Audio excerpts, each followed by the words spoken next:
Fase orientasi. Assalamualaikum Ibu, selamat siang. Siang. Ibu, perkenalkan saya Dita Nurasana, saya senang dipanggil Dita. Saya perawat dari Poltekkes Kemenkes Tasikmalaya. Baik, kalau boleh tahu dengan Ibu siapa? Ari. Ibu senang dipanggil siapa Ibu? Ari saja. Baik, Ibu Ari gimana kabarnya hari ini? Saya merasa sedih. Baik, Ibu sudah makan belum? Sudah. Makannya habis tidak? Habis. Semalam tidurnya bagaimana Ibu? Nyenyak. Nyenyak. Nah, Ibu Ari gimana perasaannya hari ini? Saya merasa sedih dan juga saya merasa putus asa. Baik, apa yang Ibu lakukan jika Ibu merasakan seperti itu Ibu? Saya hanya berdiam diri di kamar sendiri. Wah, baik Ibu. Untuk berdiam diri itu bagaimana hasilnya Ibu? Tidak ada hasil apa-apa. Baik Ibu, bagaimana kalau hari ini kita mendiskusikan apa penyebab dan juga tanda dan gejala dari apa yang Ibu rasakan, dan juga nanti kita akan mengidentifikasi apa benda-benda apa saja yang dapat membahayakan Ibu, dan nanti kita akan belajar ya Bu ya mengenai cara mengendalikan dorongan bunuh diri, dan nanti saya akan latih cara untuk mengendalikan dorongan bunuh diri ya Bu ya. Dan nanti untuk waktunya sekitar 15-20 menit, dan untuk tempatnya di sini bagaimana Ibu? Iya. Ya, baik Ibu, tujuan dari tindakan kita hari ini adalah untuk mengetahui apa penyebab dari apa yang Ibu rasakan, lalu kita akan mengetahui benda-benda apa saja yang dapat membahayakan Ibu bersama orang lain, dan nanti juga kita akan mendiskusikan bagaimana cara untuk mengendalikan dorongan bunuh diri tersebut ya Bu. Fase kerja. Baik Ibu, nah untuk tindakan yang pertama yaitu saya akan melakukan pengkajian ya Bu ya, dengan melakukan beberapa pertanyaan ya Bu ya terkait dengan kondisi Ibu. Baik Ibu mengapa sering merasa sedih, sering menyendiri seperti itu Ibu? Karena saya merasa sedih aja, tidak punya kemampuan apa-apa. Baik, saya menurut keluarga Ibu ya tadi bilang kepada saya bahwa Ibu ini diceraikan oleh suami ya Bu ya, betul? Betul. Jadi Ibu merasa putus asa seperti itu. Ya baik. Nah Ibu sebelumnya apakah sering melakukan seperti ini Bu? Iya. Baik, Ibu apakah dulu Ibu pernah melakukan rencana untuk bunuh diri? Ya. Sudah berapa kali Ibu? 2 kali. 2 kali. Menggunakan apa saja? Pisau sama tali. Apakah tidak sakit Ibu itu? Tidak. Tidak. Oh, Ibu tahu kan itu berbahaya? Ya. Tahu. Emang rasanya tidak sakit Ibu?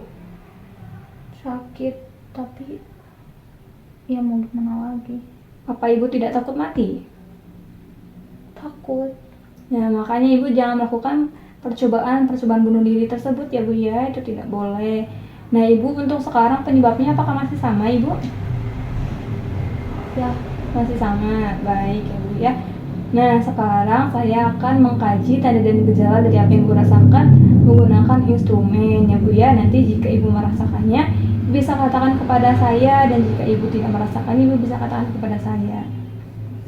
Nah baik Ibu, apakah Ibu sering merasa putus asa? Iya.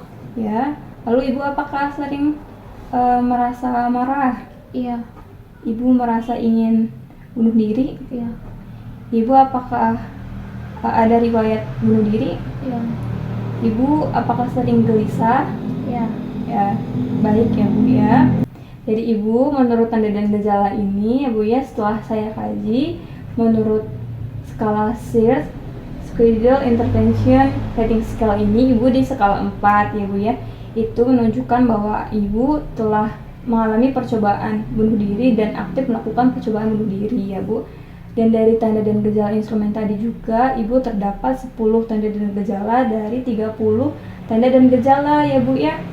Nah, sehingga dari tanda dan gejala ini kita dapat mendiagnosa Ibu adalah risiko bunuh diri berdasarkan dengan gangguan psikologis dibuktikan dengan riwayat bunuh diri sebelumnya ya Bu ya. Nah, ibu insya Allah nanti dengan saya dibantu untuk mengatasi masalah ibu. Nah, untuk perencanaannya yaitu ada 4 pertemuan ya bu ya, dan untuk pertemuan yang pertama adalah saya akan mengidentifikasi ibu mengenai benda-benda apa saja yang berbahaya terhadap ibu, dan juga saya nanti akan mengamankannya. Lalu untuk yang kedua yaitu saya akan mengajarkan ibu bagaimana cara mengendalikan dorongan bunuh diri, dan juga melatih ibu bagaimana cara mengendalikan dorongan bunuh diri. Dan nanti untuk pertemuan yang kedua saya akan mengidentifikasi aspek positif yang ibu miliki, dan juga nanti saya akan mendorong ibu bahwa ibu ini adalah seseorang yang berharga ya bu. Dan untuk pertemuan yang ketiga nanti saya akan mengidentifikasi coping konstruktif ibu, dan nanti saya akan menjadwalkannya ke dalam jadwal harian ibu. Dan nanti untuk pertemuan keempat nanti saya akan merencanakan tujuan hidup ibu ke yang realistis ya bu. Nah seperti itu. Baik ibu, apakah dapat dipahami? Ya baik ibu, sekarang pertemuan pertama ya bu ya. Jadi untuk pertemuan pertama ini coba sekarang ibu sebutkan benda-benda apa saja yang membahayakan ibu. Gunting, Lalu pisau, jarum. Ya benar ya bu ya, tali juga bisa berbahaya ya bu ya. Nah ibu ada tidak menyimpannya di mana benda-benda berbahaya? Ada tuh di situ. Di mana? Wah ibu, ini apa ibu? Ibu tahu ini apa? Pisau. Nah ini berbahaya kan? Nah mengapa ibu simpan di kamar? Nggak tahu. Nah ini tidak boleh ya bu ya, tidak boleh disimpan di kamar. Ibu tidak boleh pegangnya, ibu jangan dekati ini ya bu ya. Jadi karena ini sangat berbahaya, ini tajam ya bu, jadi saya simpan ya bu. Ya. Nah masih ada lagi tidak ibu? Tidak ada. Tidak ada. Baik. Nah selanjutnya ibu, saya akan mengajarkan ibu ya bagaimana cara mengendalikan dorongan bunuh diri. Nah ibu tahu tidak bagaimana caranya? Tahu. Ya. Nah baik ibu, untuk caranya adalah ibu dengan bisa mengekspresikannya, dengan menyalurkan apa yang ibu rasakan, dengan menceritakan kepada orang yang bisa ibu anggap percaya ya bu ya, misalkan kepada orang tua atau kepada perawat-perawat, yaitu dengan kami ya bu. Jadi ibu bisa menyalurkan apa yang ibu rasakan, apa yang ibu pikirkan kepada perawat-perawat di sini ya bu ya. Insya Allah di sini kami bisa mendengarkan keluh kesah ibu dan apa yang ibu rasakan. Nah ibu dengan bercerita ini insya Allah akan membantu untuk dorongan bunuh diri ibu ya bu ya.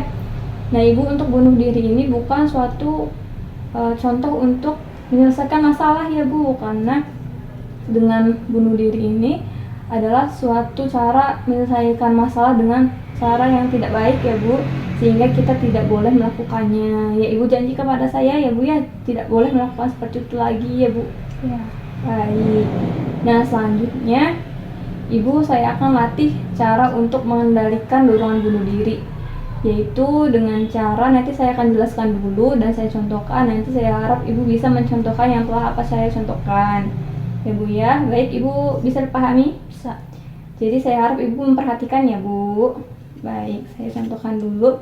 Caranya yang pertama adalah ibu tutup mata, ibu bayangkan hal-hal positif bahwa ibu itu bisa menyelesaikan masalahnya, ibu bisa menyelesaikan semua permasalahan dalam hidup ibu sambil ibu beristighfar. Ibu pejamkan mata, lalu ibu bayangkan hal-hal positif, lalu ibu beristighfar sambil mengelus dada seperti astagfirullahaladzim, astagfirullahaladzim, astagfirullahaladzim.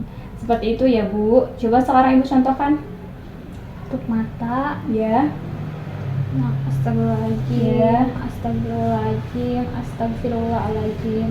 Ya, seperti itu ya bu ya. Ibu sambil membayangkan hal-hal yang positif ya bu ya, ibu pasti bisa menyelesaikan masalah tersebut. Nah, ibu bisa melakukan ini jika ibu ada dorongan ingin bunuh diri ya bu ya, sampai ibu merasa tenang ya bu ya. Seperti itu. Baik ibu, apakah dipahami? Bisa. Baik, jika bisa dipahami nanti saya akan masukkan ke dalam jadwal harian ibu ya bu ya. Voice terminasi. Baik ibu, nah untuk tindakannya sudah selesai ya bu. Bagaimana perasaan ibu? Sedikit lega. Baik, alhamdulillah ya Bu ya. Coba sekarang Ibu sebutkan benda-benda apa saja yang dapat membahayakan Ibu.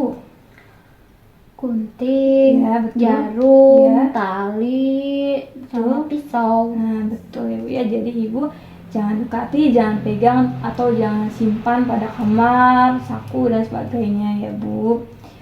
Nah, selanjutnya coba Ibu sebutkan cara untuk mengurangi dorongan bunuh diri itu apa saja?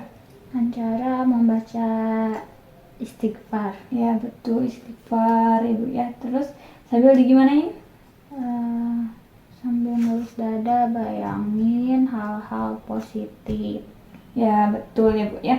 Nah, karena Ibu sudah benar dan sudah paham mengenai langkah-langkahnya, nanti saya akan masukkan ke dalam jadwal harian Ibu. Nah, di sini kira-kira Ibu ingin melakukannya berapa kali sehari? 2 kali sehari. 2 kali sehari. Baik, 2 kali sehari di jam berapa saja Ibu? Jam 10 sama jam 10 3. dan jam 3 sore ya? Ya. Baik. Nah, Ibu, jika Ibu melakukannya secara mandiri ya Bu, Ibu bisa tuliskan di sini adalah M. Dan jika Ibu melakukannya dibantu perawat, Ibu bisa tuliskan di sini untuk keterangannya adalah B. Dan jika Ibu tidak melakukannya, Ibu bisa tulis di sini adalah T. Seperti ini ya Bu. Ya. Dan nanti saya harap Ibu bisa menuliskan semua kegiatan yang telah Ibu lakukan ini di jadwal kegiatan Ibu di sini ya Bu ya. Nah, Ibu ini disimpan ya Bu. Nih, Ibu pegang jangan sampai hilang ya. Ya. Baik Ibu, untuk besok nanti saya akan kembali lagi ya Bu untuk mengevaluasi tanda dan gejala dari apa yang Ibu rasakan. Mudah-mudahan lebih baik dari hari sekarang, dan juga nanti saya akan mengevaluasi tentang tindakan yang telah saya ajarkan tadi, yaitu melatih untuk mengurangi dorongan bunuh diri ya Bu. Dan nanti saya akan ajarkan teknik baru Bu, yaitu mengidentifikasi aspek positif yang Ibu miliki dan mendorong Ibu bahwa Ibu itu adalah seseorang yang berharga ya Bu. Dan nanti untuk pertemuan keempat adalah kita bersama-sama mendiskusikan coping konstruktif yang Ibu miliki, dan juga nanti kita akan masukkannya ke dalam jadwal harian. Dan nanti untuk pertemuan keempat kita akan mengidentifikasi rencana kehidupan baru yang lebih realistis ya Bu. Nah Ibu, nanti untuk besok pukul 9 sekitar 15 sampai 20 menit, dan untuk tempatnya Ibu mau di mana? Sini saja. Baik, di sini saja ya Bu ya. Ibu, sebelumnya ada yang tanyakan dulu? Tidak ada. Tidak ada. Baik Ibu, jika tidak ada yang tanyakan, jangan lupa melakukan latihan yang telah saya ajarkan ya Bu ya. Ibu jika butuh sesuatu atau ada hal dirasakan, Ibu bisa kedatangan dari stasiun ya Bu. Baik, sekarang Ibu bisa istirahat ya Bu. Saya pamit.